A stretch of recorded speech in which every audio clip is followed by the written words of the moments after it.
Hey you guys, it's your realtor friend Camille back with another YouTube video, and thank you guys for tuning in. If this is your first time coming to my channel, I am a licensed realtor here in North Carolina. I have been licensed for about 1 year and 4 months now, and on my YouTube channel I speak about mostly all things real estate, and I help those who are aspiring to become a realtor reach that point, and also just tips and advice, days in the life. So welcome, and in today's video we're going to talk about where you can get some leads from if this is, you're just entering into the game. And I'm going to talk about a little bit of where most of my leads have come from since I've been in the real estate game. I feel like this question is it's asked a lot where people asking like, where are you getting your leads from? How have you been so successful? And just pointers and tips. But I'm going to share with you where I have received most of my leads since I have been licensed, and how I've been able to work with new buyers and sellers in getting their home sold or purchasing a new home. And so hopefully this video helps you out as well. All right, without further ado, let's go ahead and get into today's video. All right, so the very first place that you are able to get leads from is, of course, going to be your sphere of influence, which is also known as your SOI, sphere of influence. These people that are in your sphere of influence is people like your family members, your friends, your associates, people that you previously played on a sports team with, people that you went to church with, people that you grew up with from your childhood, your family friends, your classmates, your colleagues, your coworkers or ex-coworkers, people that you are in a fraternity with or sorority with. These are all people that are in your sphere of influence. These people, some of them you may have their contact number, and some of them are just on your Facebook friends list, and some of them are on Instagram. But these are people who, kind of know you, or they pretty much know you, and you guys have, work together, or, just have some sort of relationship with each other. So that is one place that you can get leads from, is just asking for referrals from those people, or actually doing business with all of those people from literally like your childhood up into your adult life. So that's place number one. The second place that you are able to get your leads from is from third-party sites. These third-party sites are places like Zillow, places like Realtor.com, where essentially you are able to buy leads from them or purchase. Like I know that Zillow, for example, you have to purchase or put your money and pay for like a certain zip code, and then any buyer or seller that's looking in that particular zip code, Zillow will send their contact information your way. So that is the second way that you are able to get leads, is that you can pay for them. And I know that it has worked for some people, including myself. So I'll talk more about that in just a few minutes. The third way that you can get leads is to do neighborhood farming. So this is also called just plain old farming, which is essentially you pick a specific neighborhood. Maybe it's one that you identify with, maybe it's one that you grew up in, or maybe it's one that you used to live, or maybe you currently live there, or maybe a friend lived there. Whatever the case may be, just pick a neighborhood.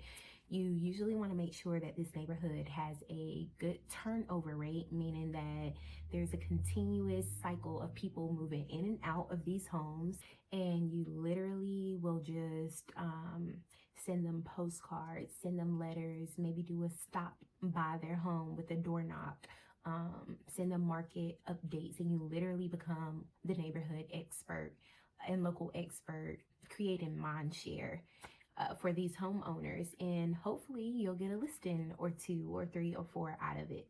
The fourth way that you are able to generate leads is through for sale by owner. You can literally go to fsbo.com to search for sale by owners. You can ride around in your local city, and every now and then you may come across a for sale by owner, or the easiest way is just to look online at Zillow in the for sale by owner section, and you can see who has their property for sale. The thing with for sale by owner is you want to be sure that you are pretty much one of the first agents to reach out to them, because for sale by owners are bombarded with real estate agents reaching out to them, and you have to really be consistent to stand apart from other realtors who are also looking to obtain that piece of business. So be consistent, maybe show up at their door, go ahead and set an appointment, show your value of why they should hire you as a real estate agent, because statistically for sale by owner properties sell 15% lower than if a realtor would have listed their property. So that being said, that's a huge selling point to try to convert them from a for sale by owner to an actual to working with you. The fifth way that you are able to obtain leads is to find a niche. There are many realtors who have a certain niche. It's not to say that you won't and can't work with other buyers, but for example, some people have a small niche, and if you don't know what a niche is, it's basically a small category to where you have focus in on a small group of people and you market to those group of people. So for example, some realtors have a niche for helping military families. Some people have a niche for helping teachers. Some people have a niche for helping doctors. So if you develop a niche for a certain profession or a certain thing, maybe it's just first-time home buyers and that's your niche, that can really help out a lot, because people will begin to know you and you will come to mind as someone who can be helpful to, let's say, a veteran. So that is the fifth way that you are able to generate leads, is by developing a niche and becoming the expert at it. And the sixth way that you are able to generate leads is through expired listings. You can literally search in your local MLS system online and find expired listings. And these are essentially people who have listed their property in the past with the realtor, and the listing agreement expired for whatever reason and the home did not sell for whatever reason that may be. So these are sellers who were interested in selling their home in the past, and for whatever reason the home didn't sell, and so they now may be interested, especially given that we're in a seller's market and receiving top dollar for their home. So it may be worth you reaching out to that seller client, not seller client, but seller lead, and putting yourself in the forefront to see if they would like to move forward with you as their agent and getting their home sold. So these are just, a few ways that you are able to generate listings if you are aspiring to become a real estate agent, and maybe you're like, I don't know where I'm going to get my business from, or maybe you're a new real estate agent and you haven't gotten a deal, or maybe you've just done one deal and you're just kind of looking for some guidance. Those are just a few ways to generate leads. So now I'm going to tell you guys where most of my success has been. And if you could just comment below, and out of those 6 ways that I spoke about, let me know what you think has been the most successful way for me thus far in my real estate journey. Go ahead, comment below, let me know what you think has been the most successful for me, and I'll tell you. Of course I'll tell you. So we talked about your sphere of influence, we talked about third-party sites, we talked about neighborhood farming, for sale by owners, having a niche, and expired listings. All right, so let's see. If you guessed my sphere of influence, you are absolutely correct. It is my sphere of influence, who has generated the most business for me. And again, these are people that I know, people that I went to school with, people who I grew up with, my family, my friends, and even other realtors that I know. Those people are also in my sphere of influence, because those are also people that I know and who I grew up with. And if they service a certain area, such as I don't know, Wilmington, North Carolina, or Fayetteville, North Carolina, or Charlotte, North Carolina, and I'm in Raleigh, then we can, refer business to each other when we have a client that is looking to move in that specific area. So literally, most of my business have come from, literally, actually, all of my business have come from my sphere of influence. And to kind of break off of that just a little bit, so the ones that have came from another realtor is actually my team lead, and some of those leads that he's received have come from his sphere of influence or a third party websites such as realtor.com or zillow.com. So my team lead actually pays for leads to come in through that third party site, and then he passes the lead down to me. So, but still, if we're talking about where it actually came from, he's in my sphere of influence, and plus all the deals that I've done on my own sphere of influence. SOI all day, every day.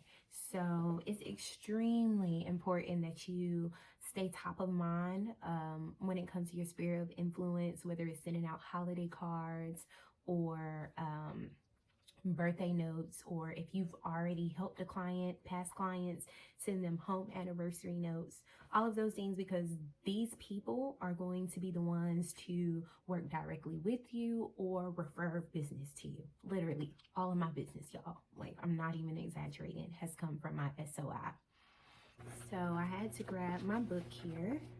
If you guys have not read this book, and you are aspiring to become a real estate agent, or maybe you are a new real estate agent, I highly, highly recommend. There are so many gems in this book. It's absolutely ridiculous. Like, even if you don't like reading, there's a YouTube audio version of this book that you can listen to. But this book, so I wanted to share something with you guys from something that I read actually last night. And it basically gave the numbers and the rundown of people who you have met, which is basically like your sphere of influence, and how many sales you can generate from these people in 1 year if you follow this plan. So these numbers basically say that if you have 300 people in your database, only 300, that should not be hard to achieve with every family, friends, like literally everybody that you know. That number should not be hard to achieve. You can generate, for every 12 people, you will receive 2 pieces of business from them. So if you have a total of 300 in your database, for every 12 people, you'll do business or receive business from at least 2 of them. So that's 50 sales in 1 year. 50 sales in 1 year. And basically, the book talks about how your Met contact database and people that you have met, the people that is in your sphere of influence, is literally one of the most cost-effective ways that you can market yourself as a real estate agent and get business. So there are power in numbers, and I just wanted to share that with you guys because I really feel like that was an aha moment when I was reading this book last night. Because when I started to think back, I was like, most of my business has literally come from my Met database, people that I've actually met and know, and that is literally every single person almost is where I have received my business. Now there are I think 2 people that maybe found me on social media that I've actually closed a deal with, but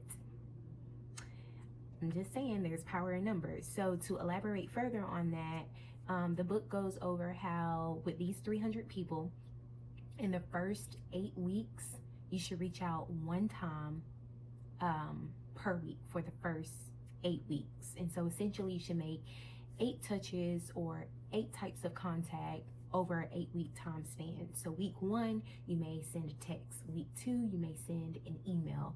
Week 3, you may send a postcard. Week 4, you might meet for coffee. And once you get through that 8x8, you then put these leads or your Met contact database on a 33 touch system for 1 year. And I'm guessing that just repeats like each year from year to year, 33 touches in 1 year. So if you even break that down, you know, you're talking about maybe 2 to 3 touches per month, more like 3 touches per month. So I just wanted to share that with you guys because I found that to be super interesting and very true for my sake.